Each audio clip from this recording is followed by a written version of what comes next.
दोस्तों, यह कहानी उस व्यक्ति की है जिसके पास सब कुछ था, लेकिन फिर भी उसके जीवन से सबसे कीमती चीज गायब थी, मन की शांति। यह कथा हमें सिखाती है कि इंसान को हमेशा दुख, गरीबी या असफलता नहीं देती।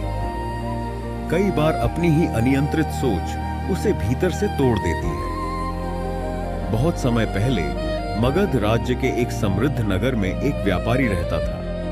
उसका नाम विशाख था। दूर दूर तक लोग उसे सफल व्यापारी के रूप में जानते थे। उसके विशाल गोदाम थे, सैकड़ों कर्मचारी थे, व्यापार कई राज्यों तक फैला हुआ था। उसके घर में धन की कोई कमी नहीं थी। पत्नी उससे प्रेम करती थी, बच्चे उसका सम्मान करते थे और नगर के लोग उसे आदर की दृष्टि से देखते थे। लेकिन एक ऐसी बात थी जिसे कोई नहीं जानता था। हर रात जब पूरा नगर गहरी नींद में सो जाता, विशाख की आंखों से नींद गायब हो जाती। वह अपने महल की छत पर अकेला बैठकर आकाश की ओर देखता रहता। उसके मन में एक के बाद एक विचार उठते रहते। अगर कल मेरा व्यापार डूब गया तो? अगर कोई मेरा धन लूट ले गया तो? अगर मेरे अपने ही मुझे छोड़ दें तो? अगर मुझे कोई भयंकर बीमारी हो गई तो? अगर मृत्यु अचानक मेरे दरवाजे पर आ गई तो? इन प्रश्नों का कोई अंत नहीं था।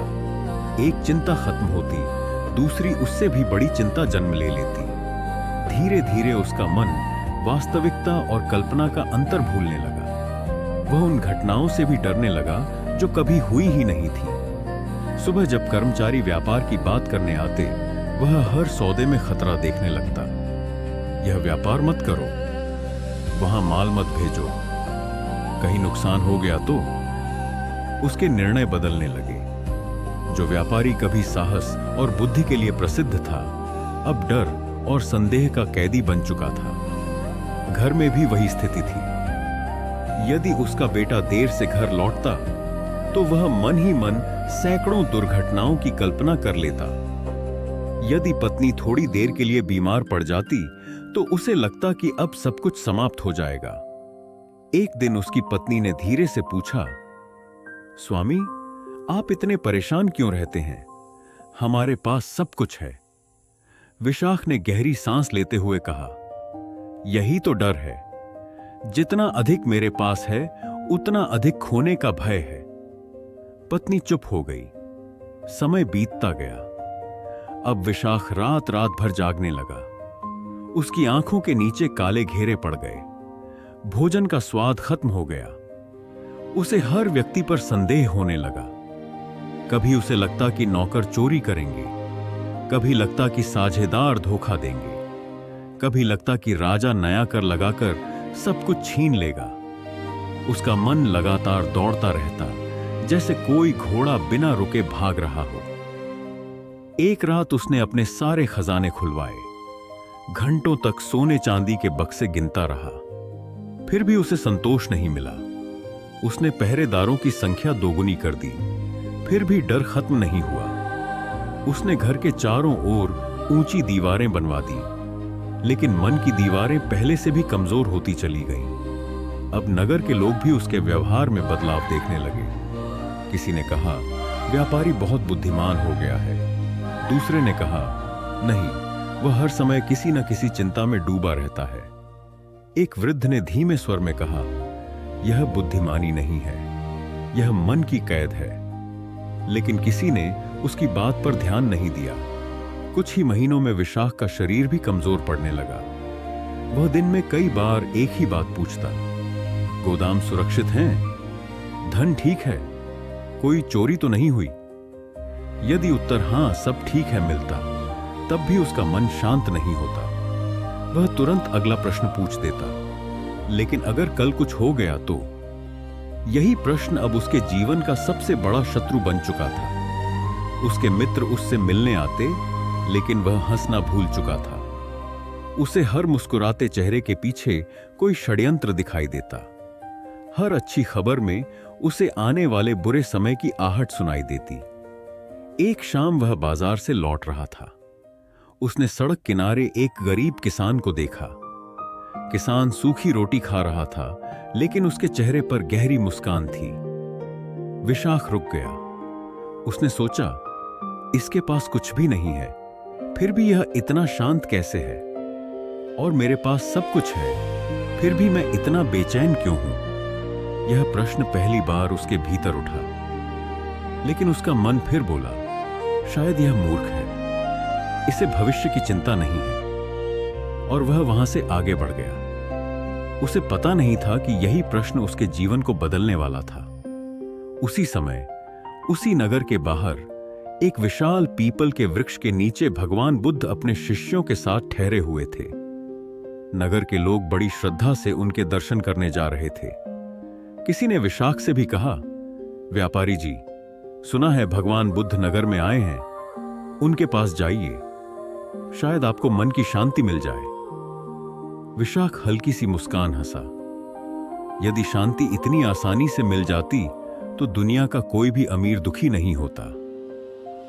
वह वापस अपने महल की ओर चल पड़ा, लेकिन उसे यह पता नहीं था कि भाग्य ने उसके लिए एक ऐसी मुलाकात तय कर दी थी जो उसके पूरे जीवन की दिशा बदलने वाली थी। भाग 1 समाप्त। अगले भाग में सोच का जाल और टूटता हुआ मन। भाग 2 सोच का जाल और टूटता हुआ मन।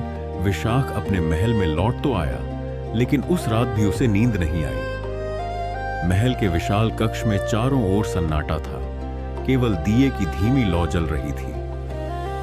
बाहर चांदनी फैली हुई थी, पर उसके मन में घना अंधेरा था। वह बिस्तर पर लेटा, लेकिन जैसे ही आंखें बंद करता, विचारों का तूफान उठ खड़ा होता। अगर कल व्यापार में आग लग गई तो? अगर मेरे जहाज नदी में डूब गए तो? अगर राजा ने नया कर लगा दिया तो? अगर मेरे बच्चों ने मेरी संपत्ति के लिए आपस में लड़ाई कर ली तो? एक विचार जाता नहीं था कि दूसरा उससे भी अधिक डरावना विचार जन्म ले लेता। उसका हृदय तेजी से धड़कने लगता, हथेलियां पसीने से भीग जाती। वह उठकर कमरे में चक्कर लगाने लगता, कभी खिड़की से बाहर झांकता, कभी खजाने के कमरे तक जाकर ताले जांचता। सब कुछ सुरक्षित था, फिर भी उसका मन बार बार कहता, कुछ न कुछ होने वाला है। धीरे धीरे उसका शरीर भी इस अनंत चिंता का बोझ सह नहीं पा रहा था। भोजन सामने रखा रहता, लेकिन उसे भूख नहीं लगती। वैद्य आए, नाड़ी देखी, औषधियां दी। उन्होंने कहा, शरीर में बड़ी बीमारी नहीं है, बीमारी मन में है। लेकिन विशाख को यह बात स्वीकार नहीं थी।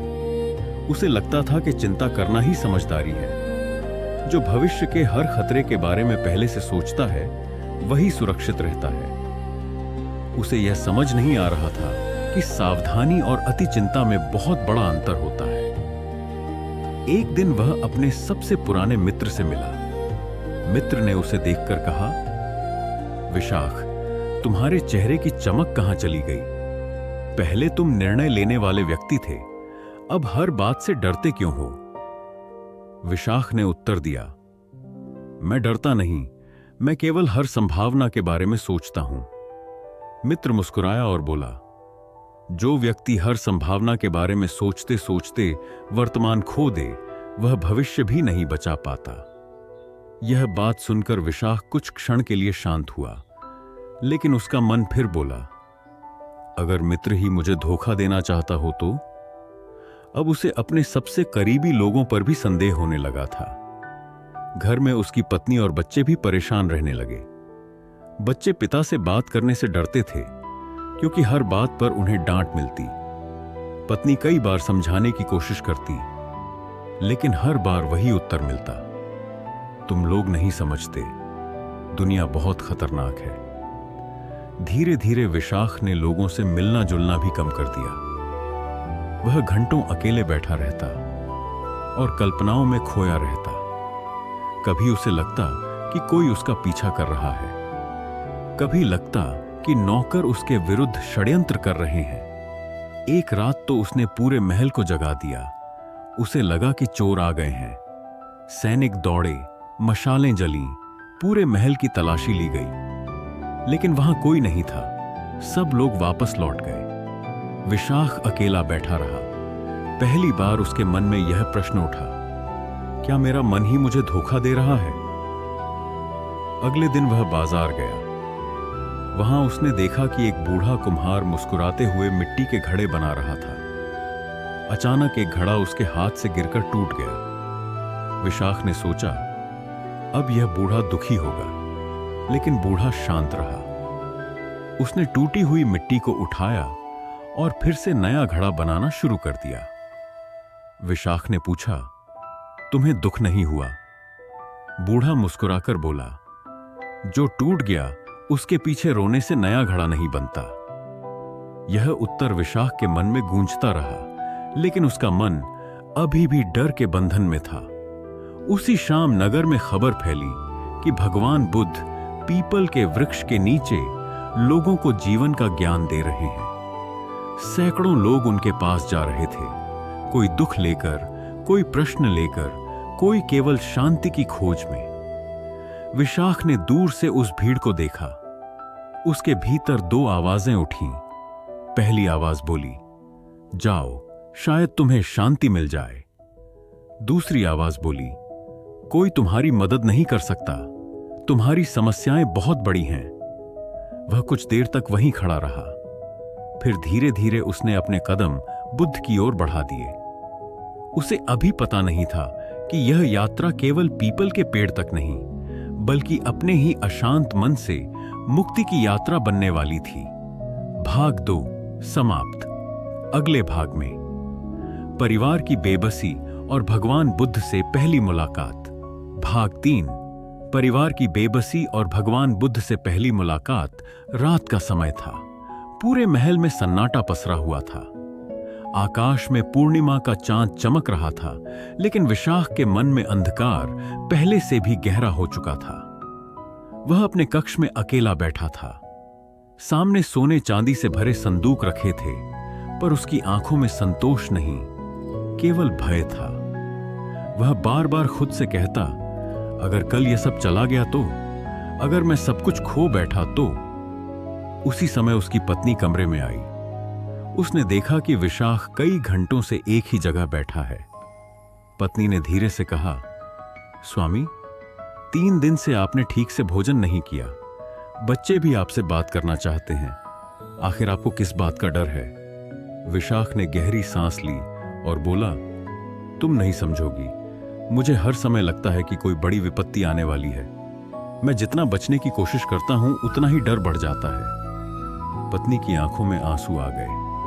वह बोली, विपत्ति आई भी नहीं है, लेकिन आपने उसके डर से अपना आज खो दिया है। विशाख ने कोई उत्तर नहीं दिया। अगली सुबह उसका छोटा बेटा उसके पास दौड़ता हुआ आया। पिताजी, आइए, आज मेरे साथ बगीचे में चलिए। मैंने आपके लिए फूल तोड़े हैं। लेकिन विशाख ने उसकी ओर देखा भी नहीं। वह हिसाब किताब की पुस्तकों में डूबा हुआ था। बच्चा उदास होकर लौट गया। उसकी पत्नी ने बेटे को गले लगाया और कहा, तुम्हारे पिता बुरे नहीं हैं। उनका मन बहुत थक गया है। धीरे धीरे पूरे घर की खुशियां समाप्त होने लगीं। जहां पहले हंसी की आवाजें गूंजती थीं, वहां अब केवल चिंता और सन्नाटा था। एक दिन विशाख की वृद्ध मां उसके पास आई। उन्होंने उसके सिर पर हाथ रखा और कहा, बेटा, जब तुम छोटे थे तब तुम्हारे पास कुछ भी नहीं था, फिर भी तुम सबसे ज्यादा खुश रहते थे। आज तुम्हारे पास सब कुछ है, फिर तुम्हारी मुस्कान कहां खो गई? विशाख की आंखें भर आईं, लेकिन उसका मन फिर बोला, अगर मैं भावुक हो गया तो लोग मुझे कमजोर समझेंगे। उसने अपनी मां से भी कुछ नहीं कहा। उधर पूरे नगर में चर्चा होने लगी, इतना अमीर होकर भी व्यापारी दुखी है। सुना है उसे रातों को नींद नहीं आती। कहते हैं हर समय किसी अनहोनी का डर लगा रहता है। उसी दिन एक वृद्ध साधु उसके द्वार पर आए। उन्होंने कहा, बेटा, मैंने सुना है कि तुम्हारे मन में बहुत अशांति है। नगर के बाहर भगवान बुद्ध ठहरे हैं। एक बार उनके पास जाकर अपनी बात कहो। विशाख ने पहले तो मना कर दिया, लेकिन साधु की एक बात उसके मन में उतर गई। उन्होंने कहा, जिस बीमारी का इलाज धन से न हो सके, उसका उपचार ज्ञान से होता है। उस रात विशाख ने फिर सोने की कोशिश की, लेकिन जैसे ही उसने आंखें बंद की, उसे लगा कि वह एक अंधेरे जंगल में अकेला खड़ा है। चारों ओर घना कोहरा है, दूर दूर तक कोई रास्ता दिखाई नहीं दे रहा। अचानक उसे लगा कि कोई आवाज उसे पुकार रही है, विशाख, विशाख। वह घबराकर जाग गया। उसका पूरा शरीर पसीने से भीग चुका था। सुबह होने का इंतजार किए बिना वह महल से बाहर निकल पड़ा। पहली बार वह धन कमाने नहीं, बल्कि मन की शांति खोजने निकला था। कुछ देर बाद वह उस विशाल पीपल के वृक्ष के पास पहुंचा, जहां भगवान बुद्ध अपने शिष्यों के साथ बैठे थे। वहां अजीब सी शांति थी, न कोई शोर, न कोई भय, केवल पक्षियों की मधुर आवाज और ठंडी हवा का स्पर्श। विशाख ने देखा कि लोग बुद्ध के चरणों में बैठकर अपने दुख कह रहे थे और उनके चेहरे पर लौटते समय शांति दिखाई दे रही थी। उसने सोचा, क्या सचमुच कोई मेरे मन के इस तूफान को समझ सकता है? धीरे धीरे उसके कदम बुद्ध की ओर बढ़े। भगवान बुद्ध ने उसकी ओर देखा। बिना कुछ पूछे उन्होंने मुस्कुराकर कहा, आ गए, मैं तुम्हारी प्रतीक्षा कर रहा था। यह सुनकर विशाख चौंक गया। उसने तो अपना परिचय भी नहीं दिया था। उसकी आंखों से आंसू बहने लगे। वह बुद्ध के चरणों में गिर पड़ा और कांपती आवाज में बोला, भगवान, मेरे पास सब कुछ है, फिर भी मैं हर दिन मर रहा हूं। मेरा सबसे बड़ा शत्रु कोई और नहीं, मेरा अपना मन बन गया है। कृपया मुझे बचा लीजिए। भगवान बुद्ध ने उसे उठाया, पास बैठाया और शांत स्वर में कहा, विशाख, तुम्हारी बीमारी तुम्हारे शरीर में नहीं है, तुम्हारी बीमारी तुम्हारे विचारों में है। और जिस बीमारी को विचारों ने पैदा किया है, उसका उपचार भी विचारों को समझकर ही होगा। विशाख पहली बार किसी के सामने पूरी तरह शांत होकर बैठ गया। उसे महसूस हुआ कि शायद आज उसके जीवन की सबसे महत्वपूर्ण यात्रा शुरू होने वाली है। भाग 3 समाप्त। अगले भाग में जंगल की यात्रा और बुद्ध का पहला रहस्यमयी उपदेश। सुबह का समय था। उगते हुए सूर्य की किरणें पीपल के पत्तों से छनकर धरती पर पड़ रही थीं। पक्षियों का मधुर कलरव वातावरण को शांत बना रहा था। भगवान बुद्ध ध्यान से उठे और विशाख की ओर देखा। विशाख पूरी रात बुद्ध के आश्रम में ही रुका था। कई वर्षों बाद उसे कुछ क्षणों की गहरी नींद आई थी। फिर भी उसके मन में प्रश्नों का तूफान अब भी चल रहा था। बुद्ध मुस्कुराए और बोले, विशाख, आज मेरे साथ चलो। तुम्हारे प्रश्नों का उत्तर शब्दों से नहीं, अनुभव से मिलेगा। विशाख बिना कुछ पूछे उनके पीछे चल पड़ा। दोनों धीरे धीरे घने जंगल की ओर बढ़ने लगे। उनके साथ कोई शिष्य नहीं था, केवल बुद्ध और विशाख। चलते चलते विशाख ने पूछा, भगवान, क्या मेरा मन कभी शांत हो पाएगा? बुद्ध ने उत्तर नहीं दिया। वे केवल मुस्कुराते रहे। कुछ दूर जाने के बाद वे एक छोटी सी नदी के किनारे पहुंचे। नदी का जल बिल्कुल स्वच्छ था। उसकी लहरों में आकाश का प्रतिबिंब दिखाई दे रहा था। बुद्ध ने नदी की ओर इशारा करके पूछा, विशाख, तुम्हें इस पानी में क्या दिखाई दे रहा है? विशाख बोला, मुझे अपना चेहरा दिखाई दे रहा है भगवान। तभी बुद्ध ने एक छोटा सा पत्थर उठाकर नदी में फेंक दिया।